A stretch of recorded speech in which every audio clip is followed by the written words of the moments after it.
Hello, നിങ്ങൾ ഈ നാട്ടുകാരനാണോ? Decker Phalguna ചേട്ടന്റെ വീട് അറിയോ? അതെ, എന്താ കാര്യം? നാട്ടിലൊരു ഗുണ്ടുണ്ട്, അവനൊന്ന് ഒതുക്കാൻ വേണ്ടിയിട്ടാണ്. കുറച്ച് കാലായി അവൻ ഞങ്ങളിട്ട് കണ്ട് ബുദ്ധിമുട്ടിക്കണം. അപ്പോ പോലീസിനെയും കോടതിയൊക്കെ അവൻ വിലക്ക് വാങ്ങി. ഇനി ഒരു രക്ഷയില്ല, ഇനി ഒരൊറ്റ മാർഗമുള്ളൂ, ടെക്കർ ഫൽഗുണൻ. അതെ, ഫൽഗുണൻ ചേട്ടന്റെ വീട് എനിക്കറിഞ്ഞൂടാ.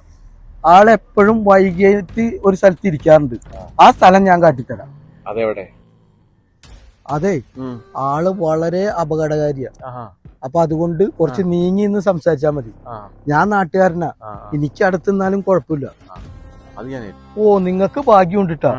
ദേ ഇരിക്കണ ഫൽഗുണൻ ചേട്ടൻ. അതാണോ? ഫൽഗുണൻ ചേട്ടാ, ദേ ഒരാളെന്തോ പറയാൻ വന്നിട്ടുണ്ട്. എന്റെ നാട്ടില് ഒരു ഗുണ്ടുണ്ട്, ഒന്ന് ഒതുക്കാനാ. മൂപ്പരെ കൊണ്ട് വലിയ ശല്യ. നിങ്ങളൊന്ന് വരണം അല്ലേ?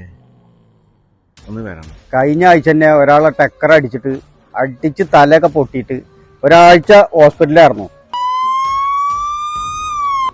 ഒന്ന് സെറ്റായിട്ട് വന്നിട്ടുള്ളൂ. ഇതിന്റെ കാര്യത്തിൽ നമുക്കൊരു തീരുമാനമാക്കണം. നമുക്ക് പോവുക.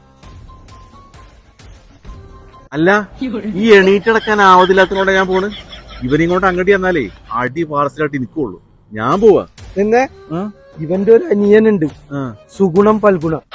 ഇതിലും അപകടകാരിയാണ്. അവനെ വിളിച്ചാലാ? ആണോ?